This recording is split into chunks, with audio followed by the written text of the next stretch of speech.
Hi everyone, Julie here. If you want to hear future episodes before anybody else, join our Patreon, where you'll get episodes 3 days early, as well as access to Slack and all sorts of other things. You can find us at patreon.com/Podlander Drunkcast. Thanks for listening. Visit us at podlanderpresents.com to find information on all of our shows.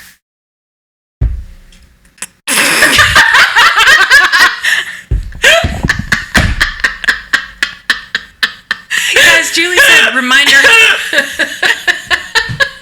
Julie said reminder elbows hands 30 seconds ago. Okay. And now this is Podlander Drunkcast, brought to you by the touring company of Stomp. Okay, all right. So, no, keep all of this. Oh my god, it's such a mess. Okay, I will. Oh, my nails again. So, Yeah, okay. listen, we have a lot to talk about with this episode. Enough that it is possible that this is going to be a double. Maybe. Maybe. We'll see. But we cannot get into this episode before we right a grievous wrong. I realized while editing. Yeah. Which is this. Last week, the excellent episode last week that we went long on, mostly for Mary Poppins jokes. Yes, mostly. There is something we didn't talk about. And it is this. Dick knife. Ooh! Welcome to Podlander Drunkcast, an Outlander podcast. I'm Allison. I'm Julie. I'm Amelia. That's Amelia, Yay. folks. And before we do anything else, we are going to talk about the dick knife. The dick knife, folks. The dick knife. For the people who haven't read the books. Remember the knife that Jamie gives Claire? Mm-hmm. Not his penis. The actual knife. Mm-hmm. In the previous episode where he's like, I carved it for you with me own 2 hands. I'm Scottish. And then she was like, oh, it fits my hand perfectly. So in the books, the reason it fits her hand perfectly is because he uses the memory. Sense memory of how her hand feels around his dick. Dick knife. Ooh.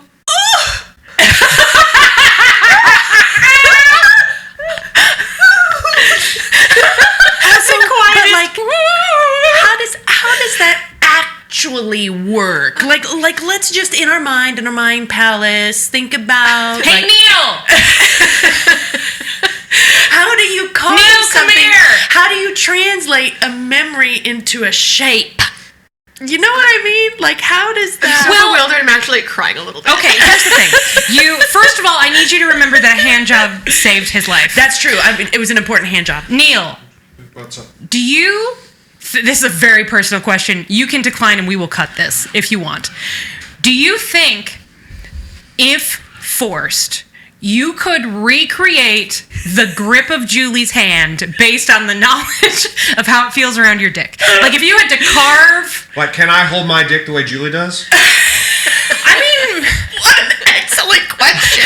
Maybe? That isn't what... I was going to say, could you carve a piece of wood into a shape that would fit Julie's hand based on the knowledge of Julie's Memory. hand you have gained from X number of Wait, years of can it I touching your dick? make a wooden dildo of my own penis for Julie's use? Another excellent question. I don't He's knocking it out of the park. Okay. Imagine you're like, you know what Julie needs? A knife. Okay? And you're like, what I'm going to do is whittle that knife for her. I need to make sure the handle fits perfectly. So what is her grip like? Oh, I'm familiar with her grip because it's been around my penis a lot. Can you carve an abstract concept? I don't think I would start with the penis feels. What would you start with? I don't know, just the way her hand looks and knowing what it looks like. Like, she got long fingers. Like, that's one thing I'll know. Woman's secret. All right, thank you. Thank you for your contribution. Thank you for your Neil. help. This has been Dick knife. Dick knife. Ooh. Guys, I'm so glad that I got to share this with you. Now, every time you see Clip, like she was walking around today with that knife in her belt, Right here. and I need you to know that it is a Jamie dick knife. It is carved to feel like Jamie's dick feels when she's giving it a squeeze, which he remembers vividly because it saved his life. A dick knife saved my life tonight. It kind of Dick puts that a saved new... my life. It puts a new twist into the idea of getting all up in those guts. You know? Yeah. It now goes several ways. When you touch me like this, and I carve it like that. It was so long ago, but I'm whittling it into a knife. Guys, this has been a tight 10 on Dick Knife. Excellent. All right, now, having Dick Knifed. We Dick Knifed it up. We Dick Knifed it up. We are now talking about Outlander Season 7, Episode 4, A Most Uncomfortable Woman. Allison, why is that the title of this episode? Well, hold on. Let me finish my thingy. Okay. A Most Uncomfortable Woman. yeah. This was written by Mark, unclear. Oh, his name is not Marky Mark. This person's name is... I know. This person's name is Marque. So it could be Marquis, Marque, or Mark. Right on. Mark Franklin William. Which I believe that is 3 of the 18 names that William yelled while not dying in the swamp. Yes. Directed by Jackie Gold, who, as you'll remember this season, it's all sets of 2. So this fierce fucking bitch, whose name, by the way, as a reminder, is spelled Jacquie, not, as it says for this episode, Jackie. Get it together, man. Daphne.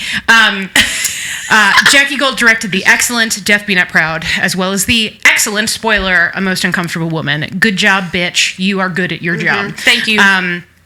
So, Julie, your question. So I was thinking about the title of the episode, which of course made us all laugh, because what are we but a bunch of uncomfortable women? And then it's only said it once by Tom Christie to Claire, but there's not really anything in the episode about her being uncomfortable. I guess she's uncomfortable. Jamie's going back to war. Bree is uncomfortable in the future timeline because she's trying to get a job. Like, what?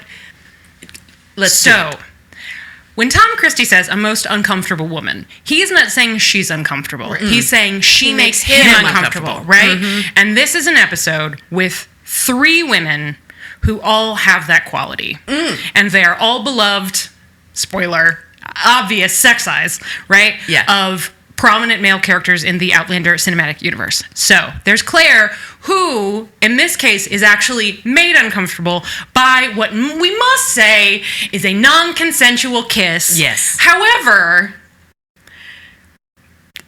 cinema. It was cinema. It's cinema. Complicated. He was willing to die for her. She obviously cares very deeply about him, but in a very different way, and it's complicated.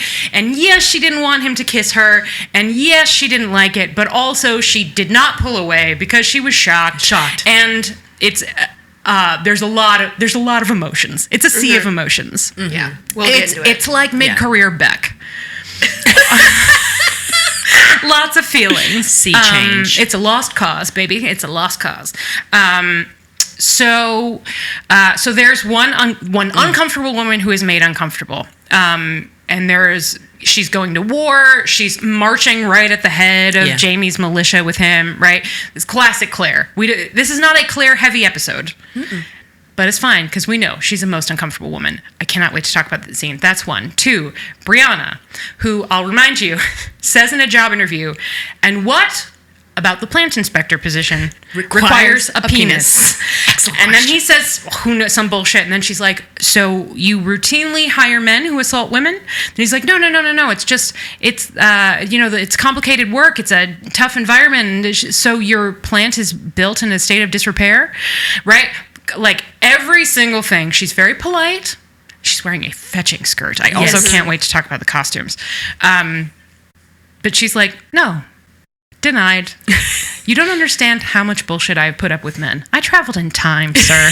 Bitch. Listen, you think you're bad? Come on. I am the baddest ass. I am the baddest of the badasses. I sailed in the fucking 1700s. You try it.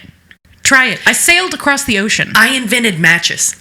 I invented matches, thus burning down my parents' house, but also saving their lives. Okay. And giving my husband a crisis of faith. So back up.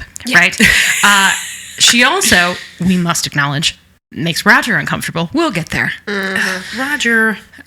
Someone in the Crowdcast has a great way of describing that scene I cannot wait to discuss. And the third is my main bitch. So happy for you to meet the hotness that is Quaker Barbie. Oh, Quaker Barbie's got it going on. Rachel Hunter. Mm-hmm. She is the hotness. Rachel, since she got a big cast announcement, I'm going to go ahead and assume that this is not a spoiler. Rachel is in it for the long haul. You'll be seeing a lot of Rachel. Good. And her brother, who also rules, by the way. Her brother is also the tits.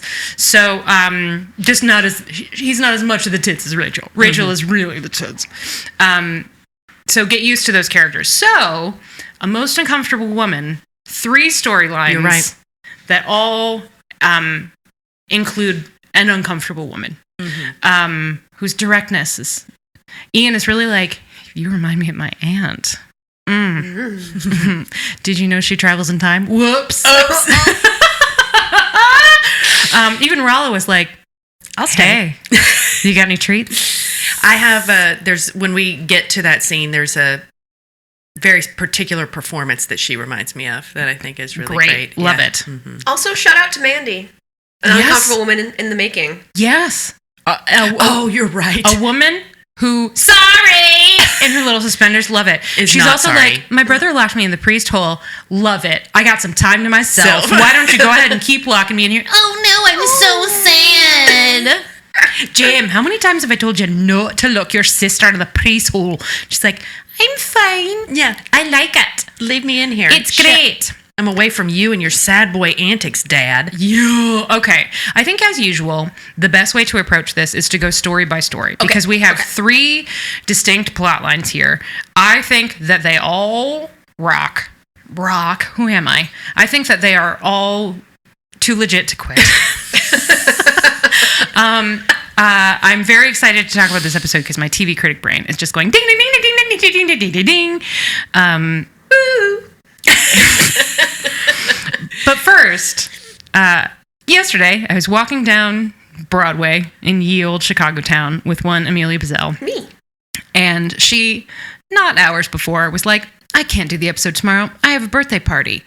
And then jump ahead, travel in time, if you will, just a couple of hours later. She was like, yeah, but maybe instead I'll hang out. And then if I have to leave to get to the birthday party, I just will. Maybe.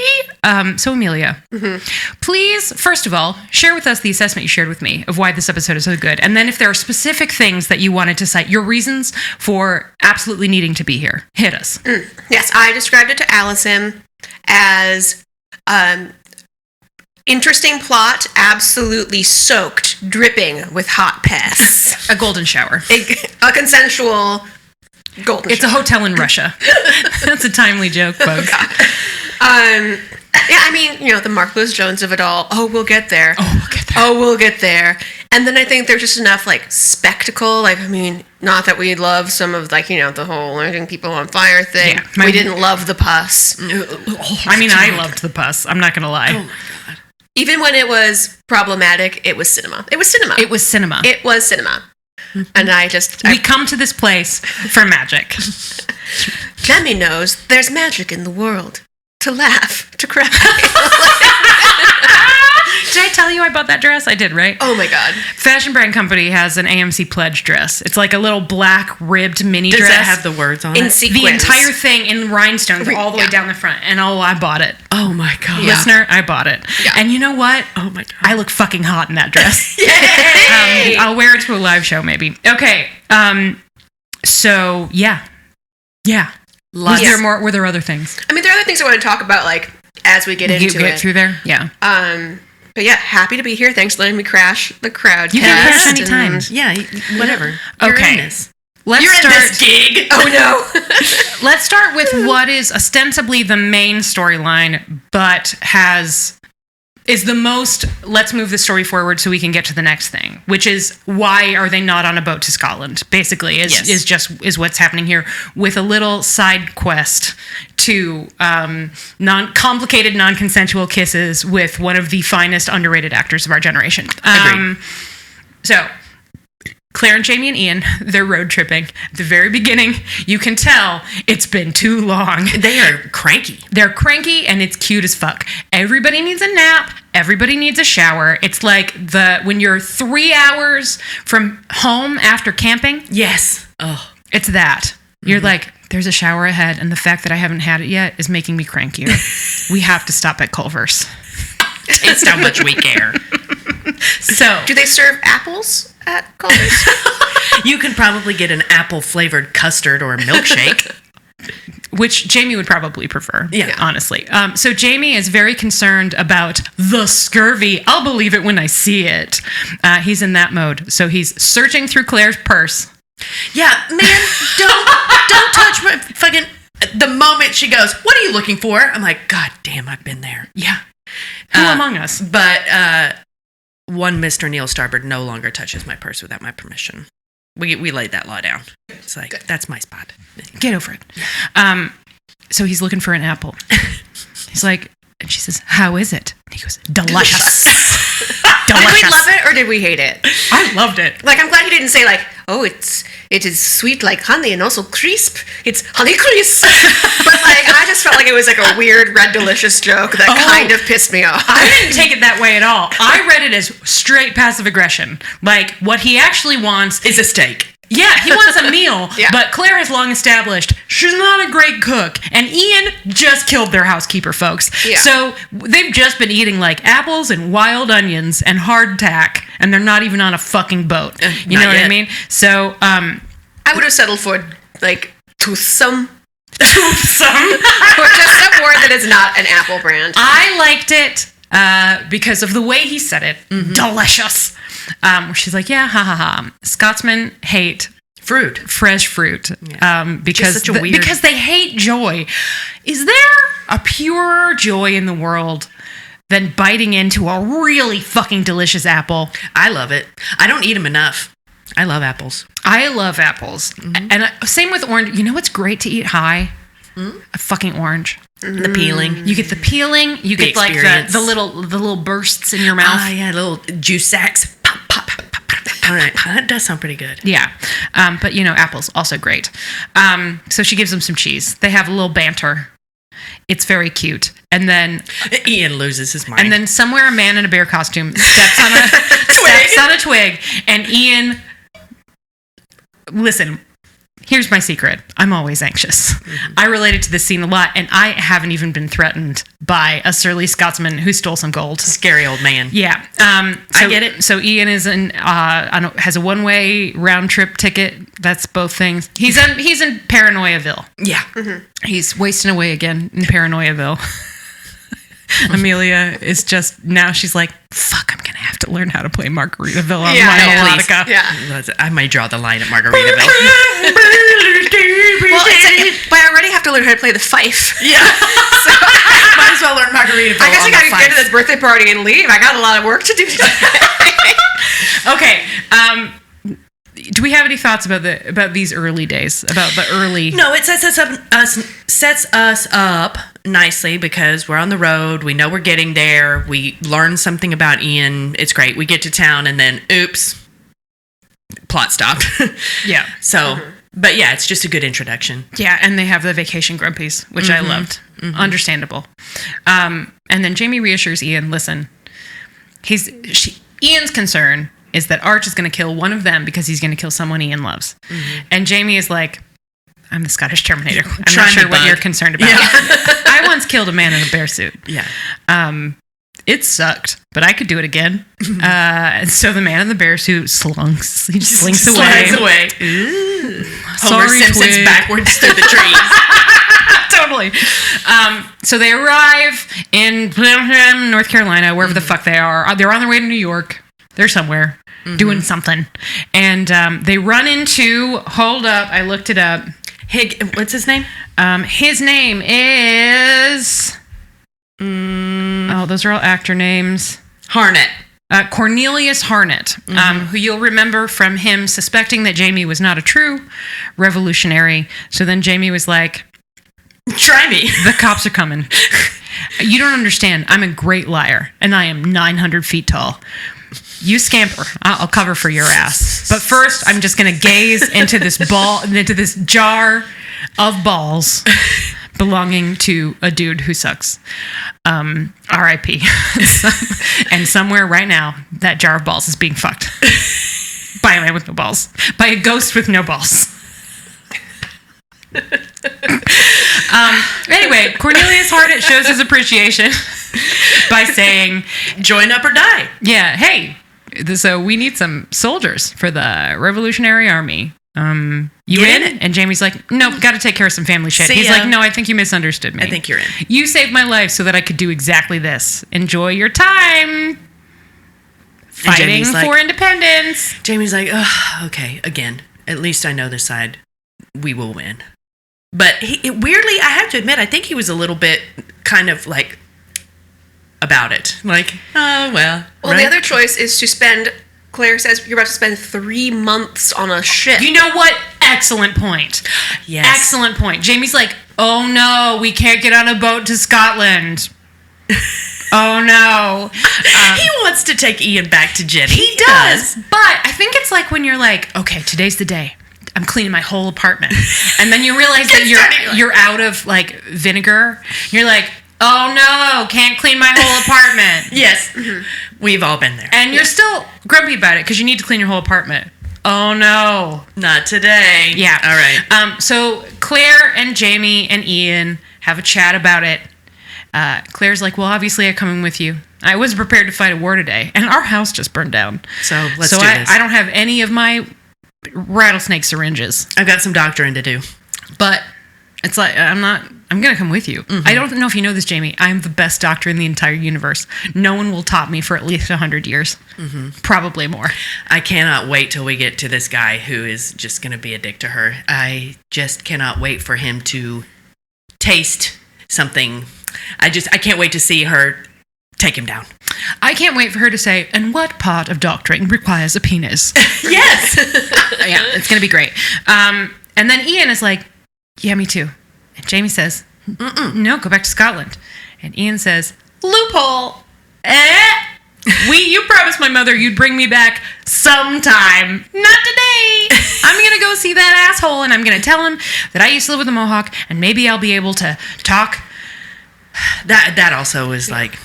It's complicated. Yeah, Because it's on the one weird. hand, just complicated. It is complicated, and I guess Ian doesn't have the knowledge of the future that Claire has, but it's just such a shitty situation. But he does say, I love this land. Which brings me to, did you know that Ian wrote Proud to be an American? Oh! I love this land. Oh, God bless the God bless the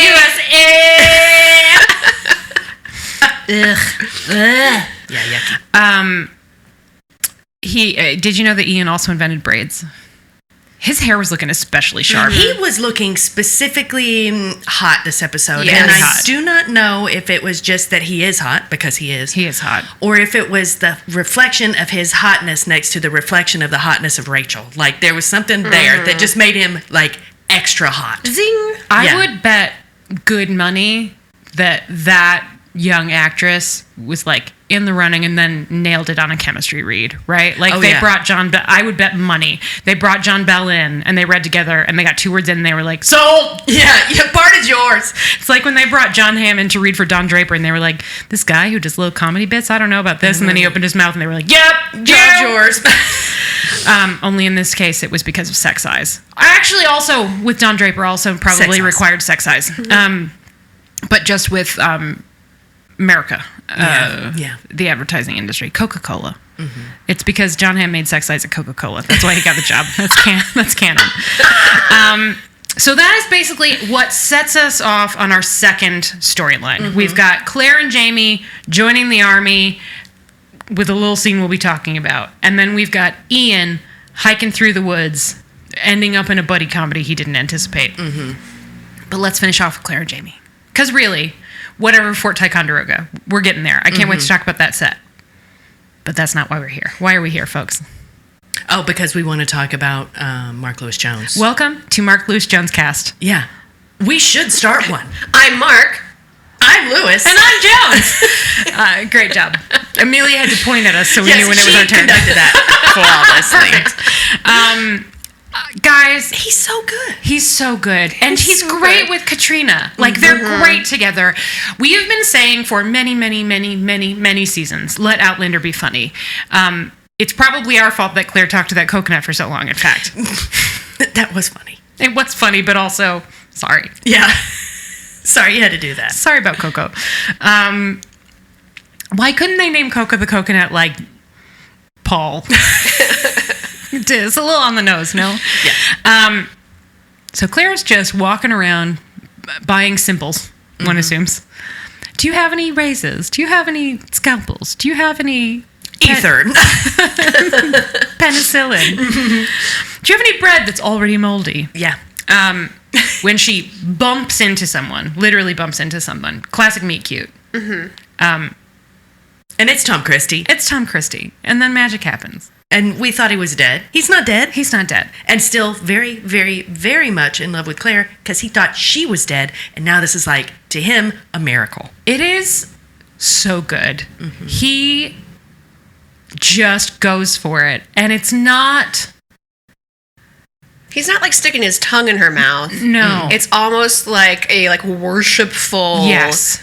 Like, Thank God. it's romantic but also worshipful, and that's why I'm going to let it slide. Yeah, it's not sexy. No. No, it's like thanking. He's not kissing her for his pleasure. He's also not kissing her for her pleasure, really. It's just... a reaction. Yeah, it's like 7 Instinctual. Mississippis of Yes. holy shit. Let me figure this out with my mouth. And of all of the wonderful things Katrina Balfe has done in this show, and she has given some truly great performances, and I'm not going to say that this is better than Faith, but guys, the look on her face, So good. because she's shocked to see Tom Christie when they bump into each other, but post-kiss, it looks like her brain just went, it's so funny. It is funny. It's so funny. Amelia wanted to watch this episode with us live specifically so that she could watch us watch that kiss. Yes. And Amanda, Butt Jules, got a screenshot of that moment. And Julie and I are rapt and shocked. And Amelia is looking directly at both of us with both of her hands in the air. Like, In a touchdown. power pose. Yeah. Touchdown. Don't cry for me, Argentina. It's like, yeah. it is. It was worth it. It was worth it. It was shocking, but worth it. So this is the reason Amelia has joined us. So Amelia, Yes. please share your thoughts before you have to bounce. Oh my god. Okay. So right, the kiss happened. They're reeling. They're trying to figure out what's going on. You should be dead. You should be dead. Is it true that your house burned down? Yes. And your husband's alive? And Claire says, Snails. yes. And you can, again, the interiority of our favorite actor of all time. You watch him struggle, be like, be happy, be happy, be happy. And then he gives away a little bit with a small glance down over his right shoulder of like, damn it. And then looks right back at her and goes, good. Or like, I'm glad, or something like, yes, good, Jamie lives. Good. That nice. That And nice it is- outcome. And it is good, but also, damn it. Come on. Yeah. And so he asks where they're staying, like what's going on. So they go back to the Red Falcon, have a couple of flagons. I hope there's something, at least some strong ale. I mean, Yeah. they in both those need some in, strong in those ale. flagons. If I ran into someone I thought was dead and who I thought had died for me, dude, it's on me. Yeah. There you go. Truly. Yeah. I mean, Claire, I hope she went to Red Falcon. She walked up to the bar and she was like, 2 of the strongest of whatever you've got, and just went plonk, and there's a gold musket ball just sitting on the bar. And the bartender's like, bites it. Gotta bite it. Okay, bring out the good stuff. And they wheel out some creme de menthe and just like pour a couple of tots. Yeah. And then they have a chat. And they have a chat. I mean, there's just like every line. Like, it's such a rich text.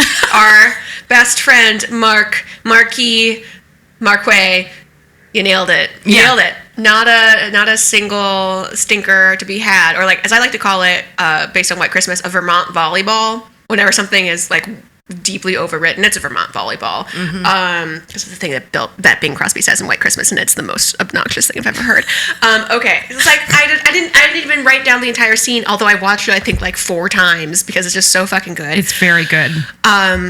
God, that guy has a face. Yeah, he just really knows his instrument. Yeah, and, like the smallest eye crinkle, and like his eyes are brimming with tears, and then at a certain point, one of them falls, and Claire asks him, "Well, did you come back? Why didn't you come back to the ridge?" Like, so we found out that the reason that he lived was because the ship captain was like, "Whoa, you're literate, and your handwriting's pretty good. Come on over, be my secretary." Mm-hmm. And then when the secretary he was expecting came, they were like, whatever, Tom Christie, just go live your life off. I've surrendered you to the government, but there isn't one really. So just do your thing. Das Vidanya. See ya.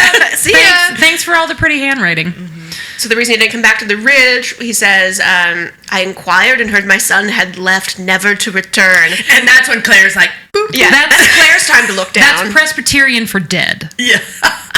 Yeah. Yeah. And then we find, and then what do we learn? What has Tom been doing in the media lately? Tell us. He filed an obituary. Yeah. When he heard about the fire, because he assumed he died. He didn't want it to go unremarked upon, so he filed an obituary, thus causing Brianna to travel in time, and eventually giving Roger a crisis of faith that doesn't make any sense, but they had to do it because they got him through the scarring of his throat way too quickly. Yes. I couldn't fathom the idea of the two of you like perishing from the earth without there being any like mark. And then, let's see if I can say this without like actually bursting into tears. I had to do it because I could not lay flowers on your grave. Oh my God. It's delivered so beautifully. It's really, and he's got this air of like grateful resignation. Like there's a line, the very end of the scene, he says something like, you brought me something and with your death, peace. And now like you're my salvation. Like, yeah. Yeah. Now that as long as you live, I will have no peace. And then he stands up and says, not that I regret it. And that's the energy. Like, God damn it. I'm going to have to walk around knowing this woman is alive and I cannot have her. That sounds gross, but like, I don't mean it in the stick it to her sense. I mean, he wants to love Claire the way that Jamie loves Claire. And the episode does a great job of outlining. Claire keeps saying he thinks he's in love with me, and Jamie says he thinks he knows you. And that's all true, right? Like, he does not know her. Theirs is not an intimate relationship, but it is an important relationship, and they do have a connection. He has romanticized that connection in a way that she has not. Yeah. So it's idealized love. It's not based in reality the way that long-term love is. It's not what Claire and Jamie have. But that doesn't mean that it is not valuable. So somehow he is selling the idea that he is so glad that she is still alive, even though it's just going to ruin his life. Right? Yeah. Like, it's hard sell, but he does it. It's the way that teenagers love. You know what I mean? Yeah. Where you are almost enjoying the heartbreak. Yeah. Because you know that Brian McAllister is walking this earth or whatever, right? Yeah. Like, it's so he does lovely. He's just so good at threading that needle between those two things. Yes, like, razor's edge. Yeah. And like, I guess there could, with any other actor, there actually could have been a Vermont volleyball in this scene. Now that I think about it, here's how good our boy is at his job, and here's how good this scene really is. Because before he gets into the big, like, yeah, I love you and it's ruining my life, bye. I've loved two women.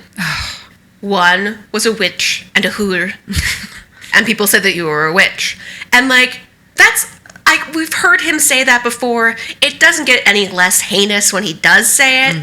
But, like, he's so matter of fact about it, and it's almost like his ex-wife, whatever, is a footnote, but not in a malicious way. Like, he called her a hooer, and it wasn't malicious. So it was really just ramping up to this big like, that could have been a weird off-ramp into like, oh yeah, this could have been a cute thing, but Tom Christie sucks. Tom Christie, I mean, kind of does suck, but like, that wasn't the point. Right. It could have become the point. Yeah. That's how good this scene was. This is cinema!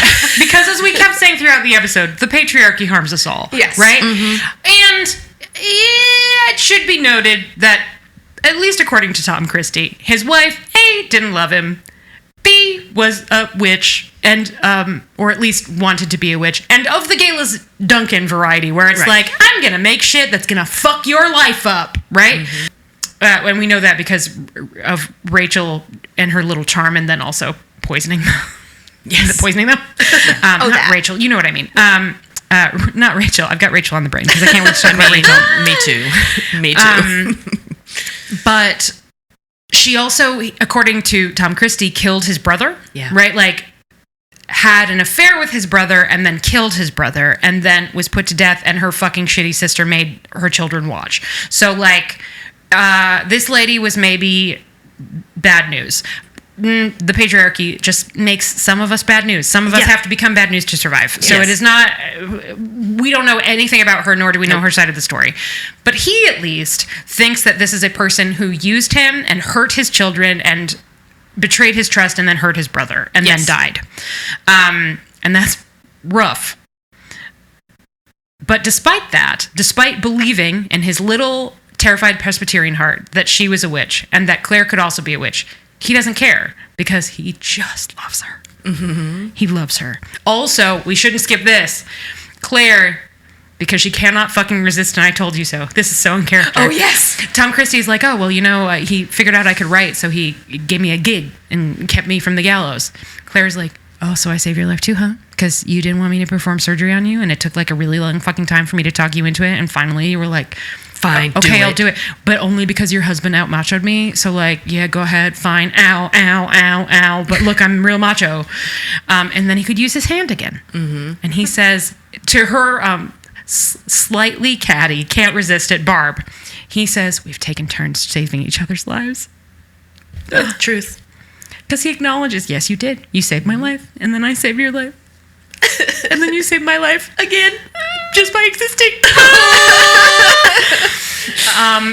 And Katrina is so lovely in that scene, too, but she is... She's flattered. She's freaked out. She is incredulous. Yeah. And also her fresh new knitwear, got some new clothes after the fire, looking sharp. Yeah, she looks like herself now. Yeah, she does. Because we have a time jump here. Yes, it as we will feels address, like her hair got real long. Her hair got real long and looks great, by the way. It looks really good, but that really did get really long really fast. But she no longer looks like she's wearing Lizzie's clothes. No. Which is great. Mm-hmm. There is no longer something that smacks of throuple about her.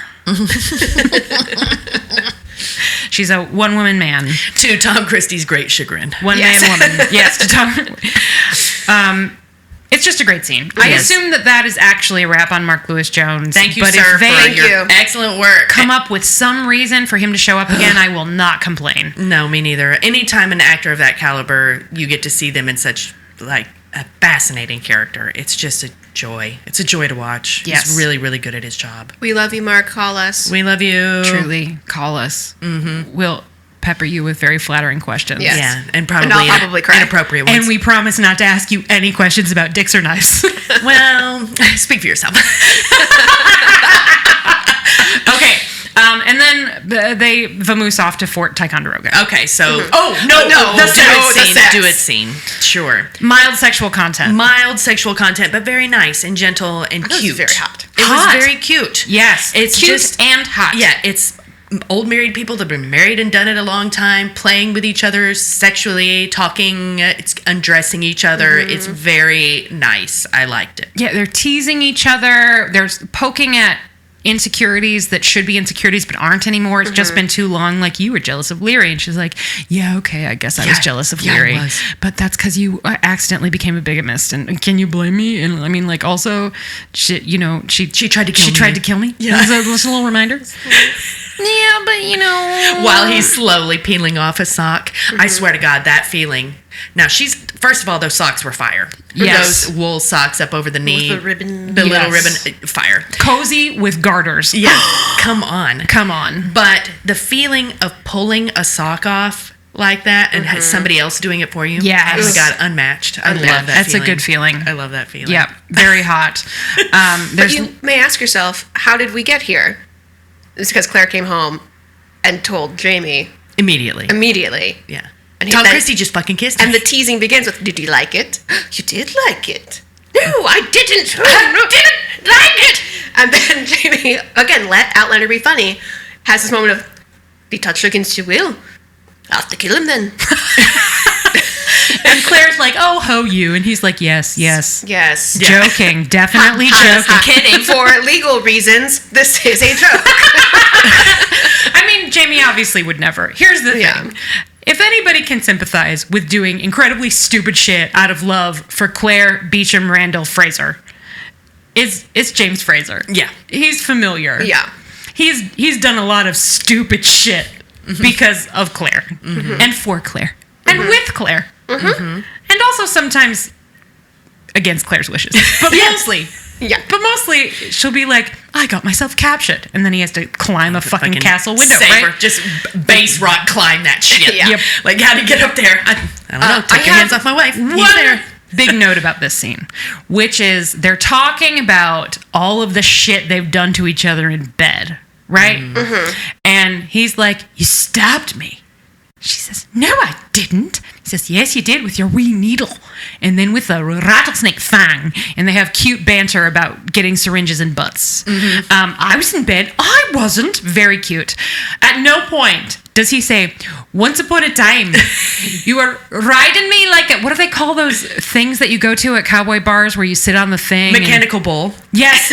You were riding me like a future mechanical bull. I dreamt about it. I dreamt it. And you grabbed my dark, not my dick, my dark, and you held it to my throat while you had an orgasm. That happened. I need you to know that I remember. No gaslighting. Never, at no point does that come up. No. And I don't know why. It's one of the hottest scenes in the history of the show. Oh, yeah. Yeah. Oh, yeah. Come on. Give us a call back to that one. You know what? We also see a turtle in this episode. Is it a turtle soup reference or is it a murder turtle reference? I think it's turtles all the way down.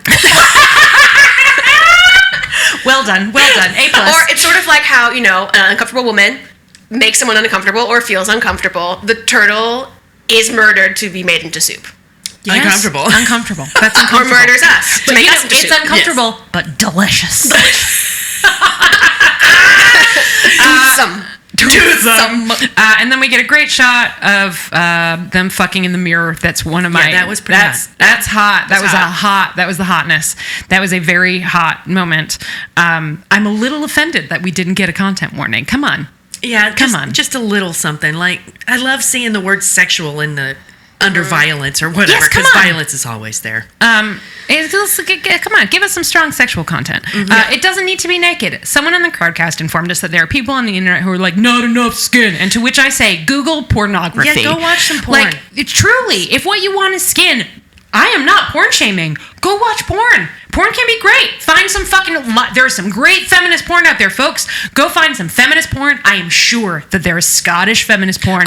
You know that there is fucking Outlander porn everywhere. But listen, if you loved these books, part of the reason you loved these books is because of your fucking imagination, right? At no point in the Outlander series is there just a pause for a sketch of a completely nude James Fraser, right? Like, no, these are not illustrated novels. These are not illustrated. Use your fucking imagination. And sometimes things are hotter when you have to use your imagination. Yes. They can't show us his penis going into her vagina. This is not Cinemax. Like, we will never see a dick penetrating a vagina in this show. We will see other things, right?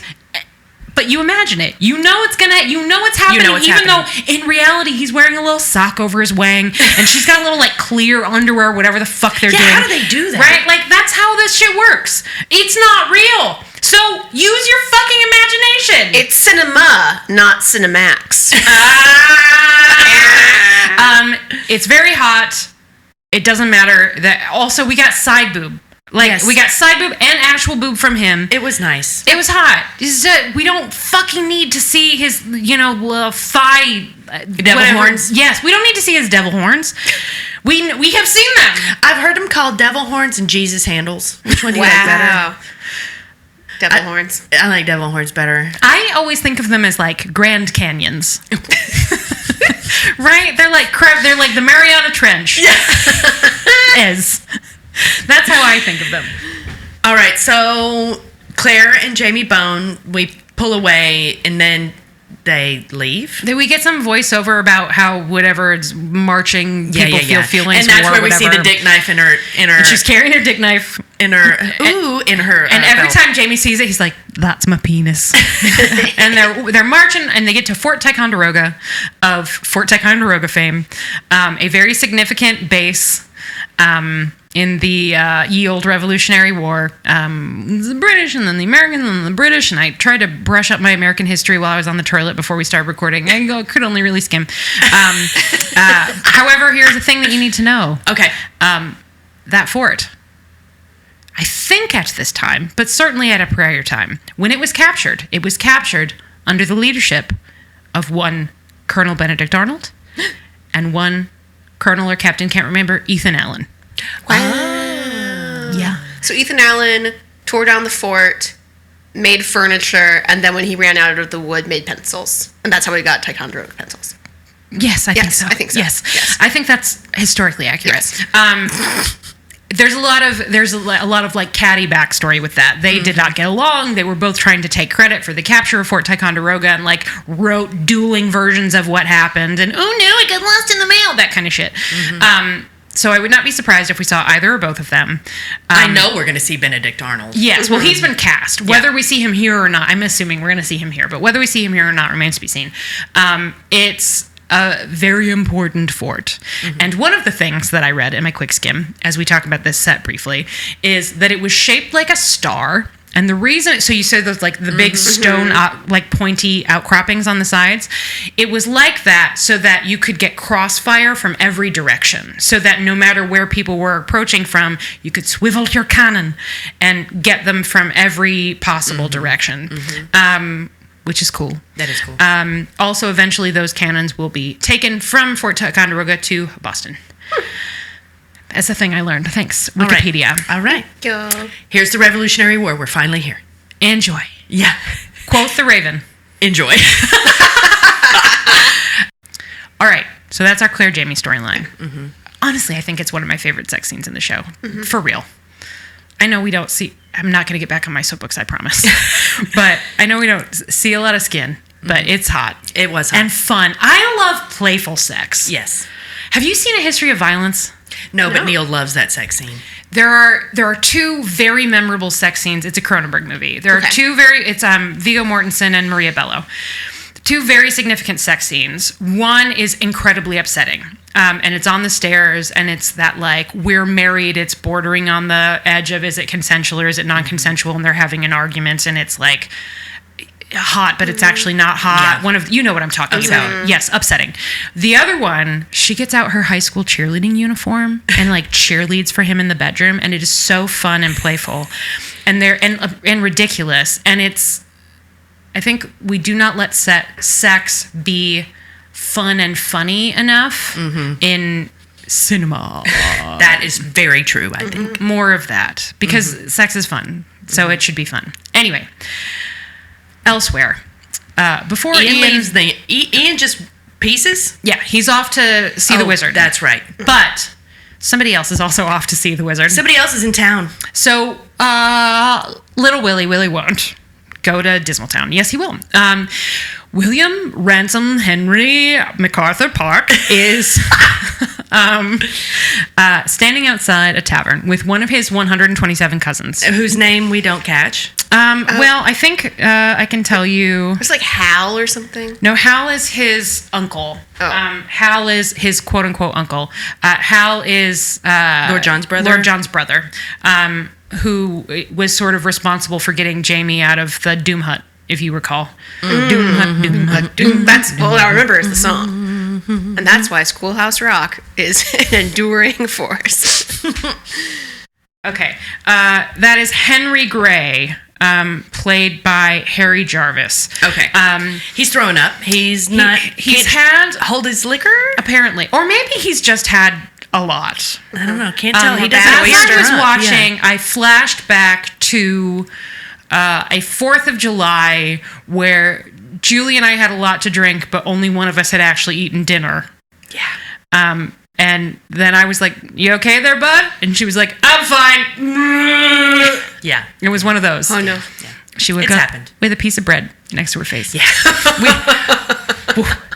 Yeah, but it was one of those, right? Like one of them, they've been drinking together. Setting it up that the redcoats are there drinking a lot in this town. They're wherever they are. carousing wherever Yes. and like what William clearly wants to call bumfuck North Carolina. Yeah. He is eager to get out. to get to his glory, to get to whatever his incredible posting is going to be.